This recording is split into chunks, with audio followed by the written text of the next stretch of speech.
Guys, how do you... What do you... How do you guys...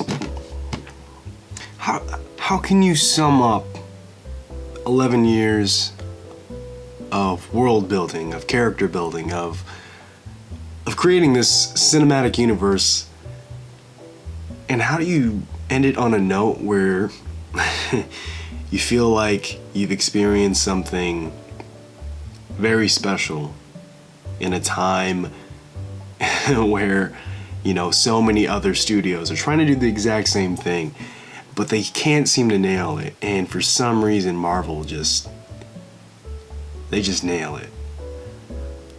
I'm talking about Avengers Infinity War. It is currently 10:15 p.m. when I'm recording this. I just got out seeing it. I saw it at Pacific Science Center in Seattle on the biggest IMAX screen in Washington. As far as I know, no, I did not get a discount because apparently Boeing members can get discounts. Had no idea. I'm going to turn off that heater. And this is just going to be, you know, mainly just one take because I just want to get this off my chest. And this is a non-spoiler thing. There's really no excuse for this movie being this good. It's a massive scaled event movie. And that's what it is. I can't even fathom how they got this thing done. There are, I know this doesn't really sound like a review, it's more just kind of me being psychotic on camera, but the things that they do with just creating the scale and creating the weight that these characters feel and the way that we feel it because we've been growing up with these characters. And even if you haven't, everyone knows. There's memes everywhere of the, you know, the snap, the event. And this movie takes that weight from that event and you feel it through the characters, you feel it through the story, you feel the urgency, you feel the true aftermath of an event like this. And we get to see how it even affects, you know, people like us, people outside of the Avengers. And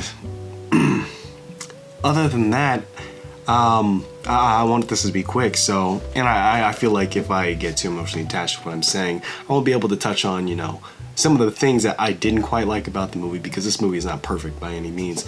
But for a fan of comic books and for a fan of these movies and just for, you know, just a moviegoer, this was such a satisfying experience, but in a way where, you know, if you might mistake how you feel about this movie as fan service, but I believe that there is a distinct difference between fan service and actual just doing something that needs to be done within the movie and within these characters, and not touching on that because those obviously are spoilers, which, you know, maybe I'll do a video on that because I am going to see it again on Saturday because, I mean, what kind of a fan would I be if I didn't see it twice within 3 days? So, man, I feel like I'm going insane, but yeah, I guess just touching on some of the things about this movie that I really loved. It's just, you can break this movie into 3 acts, and, you know, that's usually a 3-act structure for any movie, but you can literally split this movie into 3 parts in terms of hours, because this movie is 3 hours long. And I would say that the 3rd act, it's mind-blowing what they do. Like I said earlier, it's just so inventive in what they get to do, and obviously there's going to be a big battle and stuff like that, and that's a thing though. It's like, it's not just people punching each other for the sake of people punching each other. There's weight behind each character. Every motivation is felt, and you understand why the stakes are so high and why this needs to be accomplished. It's because of that 1st act, which is the first part of the movie where you get to kind of look at these characters and get to examine how such a difficult situation has affected them, and then that carries throughout. And I think the 2nd act for me was the part of the movie that many others might feel it, and many others probably won't, because the 2nd act picks up a little bit. It moves away from sort of, you know, the focus on the characters, not necessarily just the characters, but how this event has affected them. And this is the 2nd act where, you know, the action starts and where they start taking initiative. not gonna say what a solution is or if it isn't a solution, but they begin to act. And that's when things, get a little bit muddled, because it does have some pacing issues. This movie, like I said, is not a perfect movie. There are issues with the pacing, and I think that Infinity War accompanies this movie pretty well, because what we thought Infinity War lacked in terms of certain characters getting certain moments, this movie makes up for in spades. But what Infinity War did really well, and I think Infinity War is a near perfect movie in my opinion. If you haven't seen my my top 10 films of 2018, that movie almost made number one. But yeah, that movie was, I think, super well paced. All the characters got their moments and got their shining introductions and stuff, and so that was really satisfying to watch. And this movie does that too, but I feel like there are certain areas in this movie where you are balancing a lot of characters, but I think in this way there were certain things where it felt like certain characters were getting just a little too much time, that we were starting to forget about other characters in the movie. And specifically, there is one character that I'm glad got more shine, which is Hawkeye, because Hawkeye, I think, is a completely underrated character. Not because his abilities are by any means special. He's just an average guy who is very, very, very particularly skilled at one thing.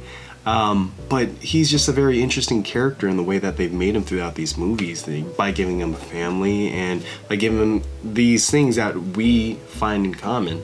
And I think that really puts him in a different perspective than these other characters who are gods and super soldiers and super spies and things like that. So it really puts it into perspective, and they do get to give him more time on screen, which I think was really great, and I really appreciate it. And I think it really pays off. But yeah, there are some characters like that get more shine that we felt like didn't get more shine. And if you wanted to see a Captain America show in Infinity War and felt like you were disappointed by that, or felt like you were shorted, this movie fucking delivers, man. You're gonna see Captain America. You're gonna want to buy an American flag on Amazon and just smack that bad boy on the back of your car, because I felt so American, despite what some people might think I'm not. Some people think I'm Vietnamese for some reason.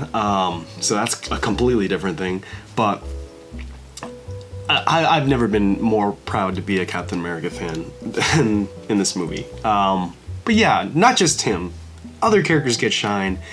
And characters that got shine in Infinity War get shine here. It's like they find a way to give each character their moment. And that's the crazy thing. It's like, I don't know how they did it, and I don't know how to describe it and say that Infinity War paced their movie better and gave each character their moment. And when you were thinking about a character, oh, when's this character gonna show up in the movie again? Infinity War would be like, oh yeah, I didn't forget about that, and here they are. And I feel like this movie did that, but it didn't time it exactly right. So when you were like, oh, I wonder what this character's doing, you never really thought that. You were just kind of like, oh yeah, that character was there. Okay, I guess we're gonna go back to that. And so that's where I felt like the second act might have been a little bit fumbled. But overall, man, it's just that third act and that first act, establishing the characters and the weight of the situation. It's just this perfect marriage that, a lot of people love the second act, and a lot of people were jumping up out of their seats and going nuts about it, and I was too. But I couldn't help but feel like there were some moments when I was like, okay, this is going on a little bit too long, or hey, that was way too brief. And there were some editing things here and there where I feel like, character was in the middle of saying something, but they cut it. And there are a couple moments like that where I felt like the editing cut something out, because, this movie is 3 hours long, so they needed to make time for that. So I felt like, there was some little things here and there that they had to take out. But I mean, it still flowed. You still understood where it was going. You still understood where the story was going. Those are minor things, but I just think Infinity War probably did that a little bit better. But am I saying Infinity War is a better movie? No. I am saying that these are companion pieces, and you don't read, well, I was gonna say Deathly Hallows, but that was ironically split into two movies. But you don't just read half a book and go, all right, That's a book. No, it's like you gotta read the whole thing. And I feel like Infinity War is the first part of a really good book. And Endgame is, the concluding part of that book. And it's like you need to see them together. And I know people are like, but that would be a 5.5-hour movie. Well, shut up. I mean, don't act like you haven't stayed up till 3 a.m. watching your favorite Netflix show. Like, don't act like you're better than that. You're not. But this movie had some pacing issues, had some weird moments with humor where I felt like, some gags were going on a little bit too long. But what it made up for was just callbacks to other movies. It knows, it's so aware of its universe, and not in a way where it's showy, not in a way where it feels like, they're wanting us to eat out of their hands and be like, look at how much we've done. It's like, look at how much we've done. Look at how much we respect you guys as the audience, as the viewers, as fans who have followed these movies. And it's just like, it's basically saying, hey, the characters within this universe, they've existed in this universe. Of course, they're going to be calling back to, their other movies and things. And it's in a way where it's not showy. And it's in a way where in the movie itself, if you didn't know about any of the other movies, you would just be like, okay, that's a good line. Or, oh, that's a sweet thing that they did. I have no idea what they're talking about, but like people in the audience will know, and it doesn't take you away. It doesn't take you out of the film at all. It's just, it feels so natural. And I gotta hand that to the writing.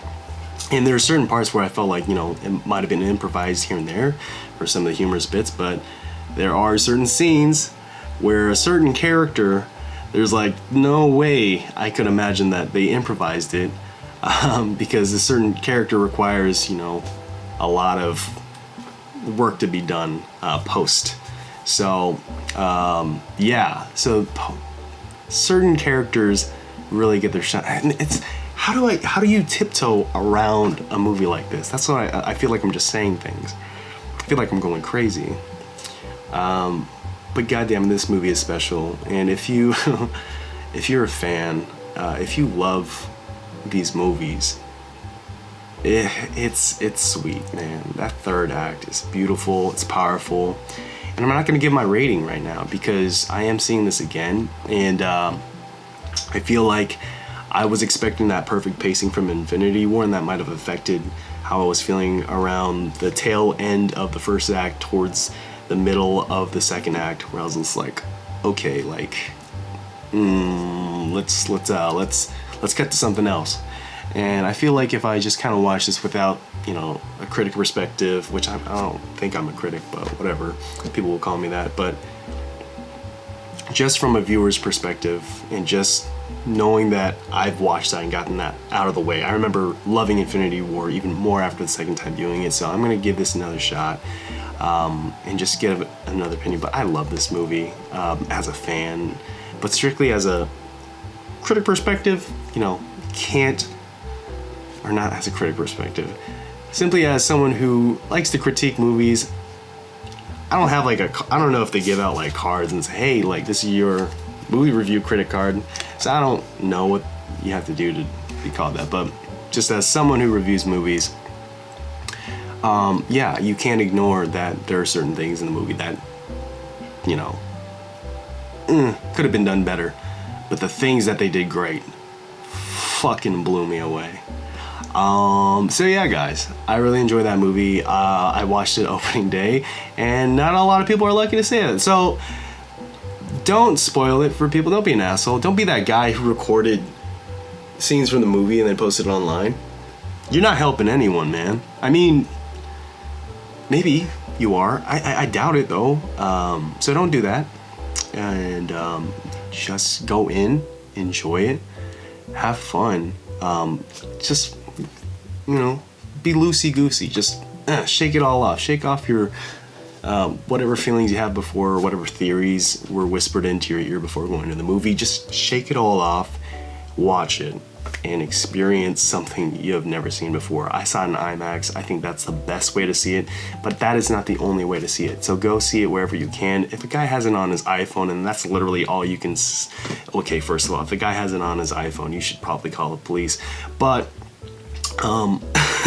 but if You can't see it in IMAX. I'm not saying that's the only way to see it. This movie is going to look beautiful no matter what, because this movie is beautiful. And god damn it, it's such a good time to be a comic book movie slash whatever fan. I'm so tired.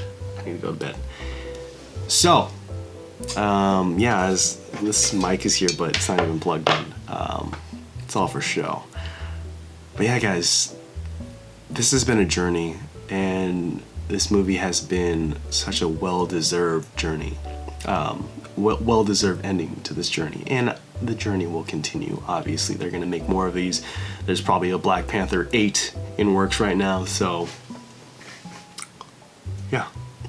No rating, just a strong ass recommendation. Man, I can't wait to see it again. Anyways, guys, I will see you later.